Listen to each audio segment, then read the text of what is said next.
Alors, mémoire, 70 jours, environ.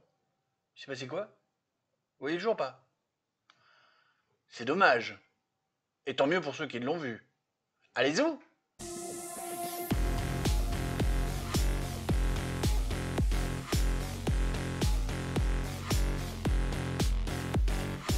Salut les biloutiers. Café. Toujours à Tassimo. Tassimo Pilipipo. C'était pour dire ça. Demain, nous allons faire l'épisode du jeu sur la répartition du pouvoir. Je crois que je me suis longuement exprimé dans le point planning hier sur le sujet. Donc voilà, vous savez.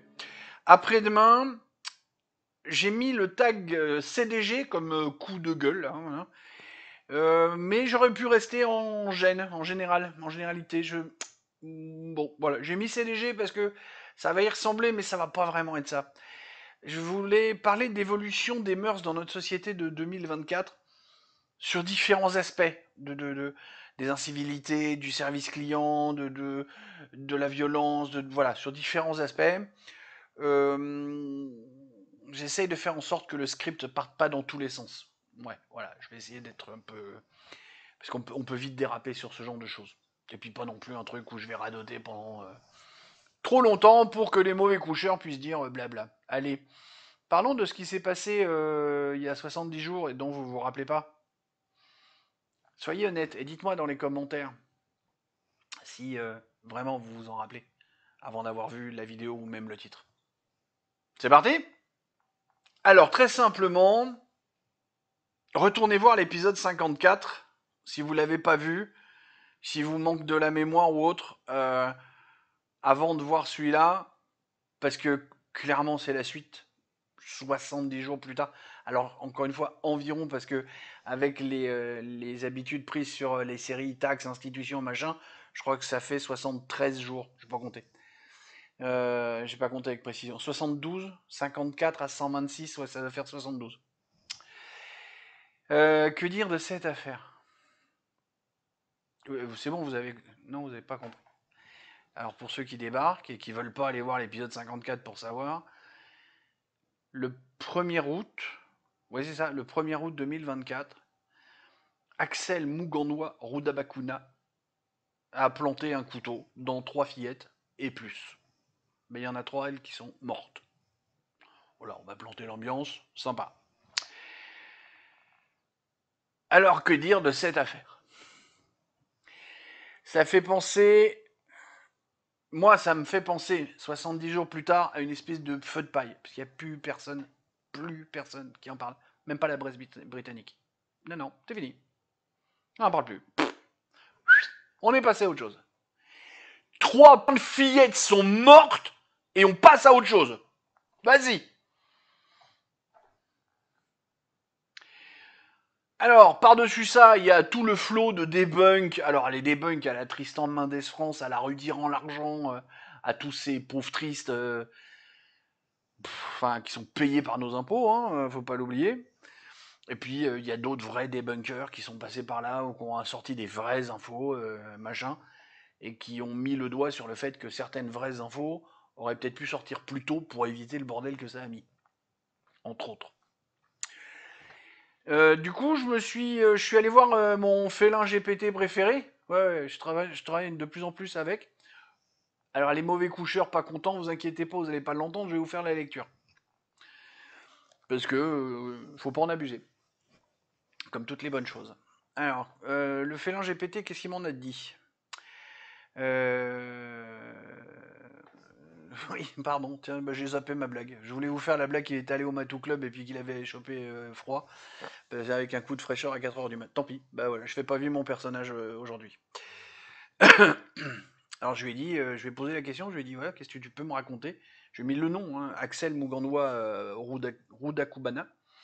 J'ai dit, qu'est-ce que tu peux m'en dire depuis le 31 juillet? Je fais exprès de lui mettre la date un jour avant les faits. Oui, je crois que c'est ça. Oh, je sais même plus, tiens. J'ai vu tellement de dates, tellement de machin que je sais plus. Donc il me dit Axel Muganwa Rudakubana. Putain, j'arrive à le dire. Un jeune de 18 ans originaire de Banks, dans le Lancashire, pas facile ça aussi, ces trucs anglais, est impliqué dans une affaire criminelle de grande envergure au Royaume-Uni. Il est accusé d'avoir commis une attaque au couteau lors d'un cours de danse à Southport fin juillet 2024. Ah non, alors l'incident est le 31 juillet. Cet incident a entraîné la mort de 3 jeunes filles et plusieurs autres blessés, avec au total 10 chefs d'accusation de tentative de meurtre, ainsi qu'une accusation pour possession d'armes blanches.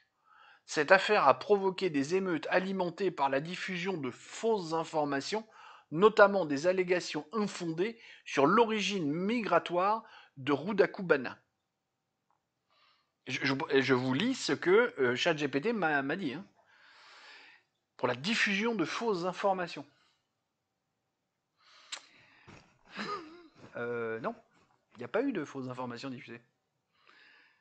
Juste un prisme différent pour les regarder.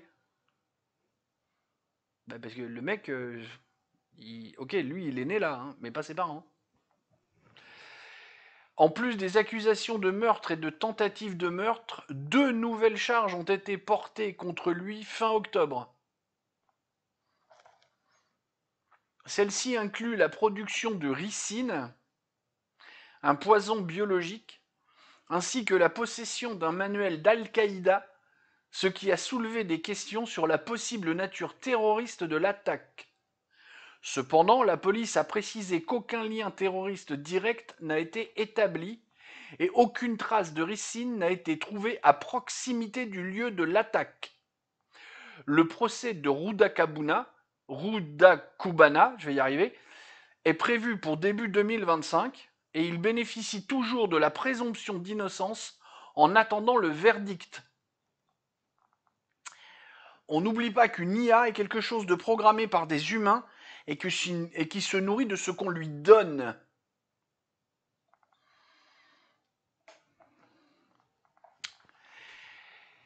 Alors ensuite, moi, j'ai suivi les... Parce qu'il file des sources, hein. ChatGPT, il te file des sources. Elle, je ne sais même plus. Oui, d'habitude, c'est elle que je dis. Bon, peu importe. Donc tu cliques, tu machin, tu truc, et puis j'ai suivi les sources, les contre-sources, voilà, j'ai cheminé. Ce que je viens de vous faire comme résumé, c'est à peu près le résumé de l'affaire. Au détail près de diffusion de fausses informations. Non, il y a un moment, le mec n'est pas un anglais de souche. Non. Hein, va falloir se mettre d'accord là-dessus. Oui, aujourd'hui, le gars a des papiers d'identité qui dit qu'il est anglais parce qu'il est né en Angleterre. Mais encore une fois, pas ses parents. Le coup de la ricine et du machin, de ce que j'ai vu dans les dans tout dans les quelques articles que j'ai pu voir, les flics étaient au courant 2 jours après le meurtre. C'est-à-dire 2 jours après, c'est au moment où les émeutes ont vraiment commencé. Hein?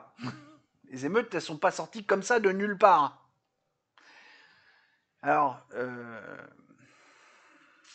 oui, je l'ai scripté, j'ai dit est-ce que je le dis, est-ce que je le dis pas, hein. Parce que justement, on pourrait m'accuser de complotisme en disant ça, mais bon, j'ai vu un seul truc qui dit que ces infos qui ont été trouvées 2 jours après, ça a fuité. Voilà. On n'a trouvé qu'un seul truc qui disait ça. À prendre avec des pincettes, cette info-là. Le seul truc sérieux que j'ai trouvé en presse française, c'est F de souche, qui ressort sur le truc. Et je vous ai mis aussi quelques liens sur tous les liens que le félin GPT m'a filé en anglais. Je vous les ai mis aussi, comme ça vous pouvez aller voir. Si vous trouvez d'autres choses, si vous avez connaissance d'autres choses, n'hésitez pas à alimenter les commentaires. Bon, déjà, moi, ça m'intéresse. Et puis, ça peut intéresser aussi pas mal de gens. Je vous ai mis aussi en description une émission de Georges, de la chaîne de Georges, que j'aime beaucoup, entre autres, c'est pour ça que je vous en parle souvent, qui a fait une analyse. Alors lui, il a titré en disant une guerre ethnique en Angleterre, pour l'interrogation. Et il a fait cette émission un bon mois après, justement, les événements. Donc un peu quand la poussière est retombée et quand il commence à... Parce que dans son émission, il va plus loin, il va chercher les racines du mal, entre guillemets. allez la regarder. Ça apprend pas mal de choses et ça permet d'avoir justement un prisme différent de ce que la presse mainstream peut nous balancer. Voilà, 70 jours plus tard, voilà ce qu'on peut en dire. Et je pense que dans 70 jours, il n'y a plus personne qui se rappellera de ce truc-là. Et début 2025, quand le procès va sortir, je suis quasiment sûr que la presse française n'en parlera pas. Tout simplement. Tenter une résumance de la pensée fulgurante et spiritique Dablanor. Cela ressemble à un feu de paille, mais c'est plutôt l'expression d'une exaspération de la population autochtone. Cela pourrait très facilement nous arriver en France. Soyons lucides. Entre la Suède, à voir aussi sur la chaîne de Georges, il y a dimanche soir, la Grande-Bretagne, de ce qu'on a vu des émeutes, et ce que nous voyons ou pas dans notre quotidien, comment peut-on imaginer que tout cela va tenir le choc encore longtemps? Sur ces bonnes paroles. Des poutous. Non, non, pas Philippe.